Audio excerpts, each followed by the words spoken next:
Shall this speech be spoke for our excuse, or shall we on without apology? The date is out of such prolixity will have no Cupid hoodwinked with a scarf, bearing a Tartar's painted bow of love, scaring the ladies like a crow keeper, nor know without book prologue faintly spoke after the prompter for our entrance. But let them measure us by what they will, we'll measure them a measure, and be gone. Give me a torch. I'm not for this ambling, being but heavy, I will bear the light. Nay, gentle Romeo, we must have you dance. Not I, believe me. You have dancing shoes with nimble soles. I have a soul of lead, so stakes me to the ground. I cannot move. You are a lover. Borrow Cupid's wings, and soar with them above the common bound. I'm too sore impierced with his shaft, to soar with his light feathers, and so bound I cannot bound a pitch above dull woe. Under love's heavy burden do I sink, and to sink in it shall you burden love. Too great oppression for a tender thing. Is love a tender thing? It is too rough, too rude, too boisterous, and it pricks like thorn. If love be rough with you, be rough with love. Prick love for pricking, and you beat love down. Give me a case to put my visage in. A visor for a visor. What clear-eyed, what curious eyes doth quote deformities? Here are the beetle brows shall blush for me. Come, knock and enter, and no sooner in, but every man betake him to his legs. A torch for me. Let wantons light of heart tickle the senseless rushes with their heels, for I am proverbed with the grandsire phrase, I'll be the candle holder and look on. The games were ne'er so fair, and I am done. Done's the mouse, the constable's own word.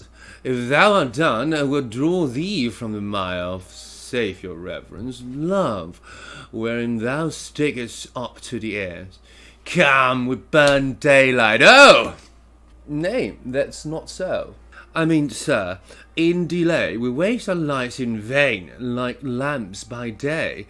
Take our good meaning, for our judgment sits 5 times in that ear once in our 5 wits.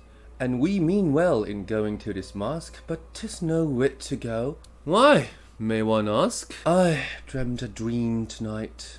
And so did I.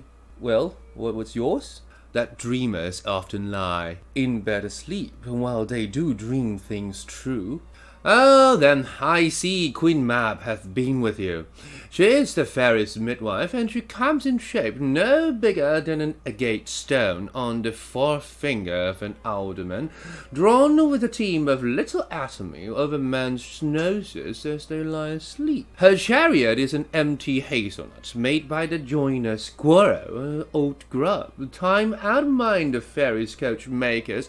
Her wagon spokes made of long spinner's legs. The cover of the wings of grasshoppers, her traces of the smallest spider web, her collars of the moonshine's watery beams, her whip of cricket's bone, the lash of film, her wagoner of small grey-coated nut, not half so big as a round little worm, pricked from the lazy finger of a maid. And in this state she gallops night by night through lovers' brain, and then they dream of love. Of a courtier's knees that dream on courtesy straight, a lawyer's fingers who straight dreams on fees, a lady's lips who straight on kisses dream, which of the angry Mab with blister plagues, because their breaths with sweet meats tainted are.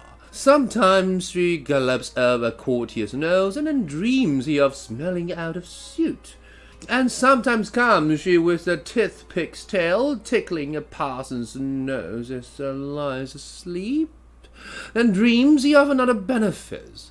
Sometimes he driveth o'er a soldier's neck, and then dreams he of cutting foreign throws, of breaches, ambuscados, Spanish blaze, of healths 5 fathom deep, and then anon drums in his ears, at which he starts and wakes, and being thus frighted, swears the prayers of 2, and sleeps again. This is that very mab that plats the manes of horses in the night, and bakes the eld flocks in foul sluttish hairs, which once untangled the much misfortuned bows.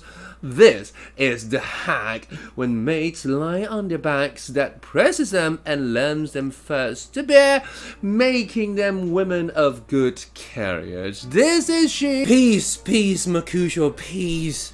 Thou talk'st of nothing. True, I talk of dreams, which are the children of an idle brain, begot of nothing but vain fantasy, which is as thin of substance as the air, and more inconstant than the wind, who woos even now the frozen bosom of the north, and being angered, puffs away from thence, turning aside to the dew-dropping south. This wind you talk of blows us from ourselves. Supper's done, and we shall come too late. I fear too early, for my mind misgives some consequence yet hanging in the stars shall bitterly begin his fearful date with this night's revels, and expire the term of the despised life closed in my breast by some vile forfeit of untimely death. But he that hath the steerage of my course direct my suit.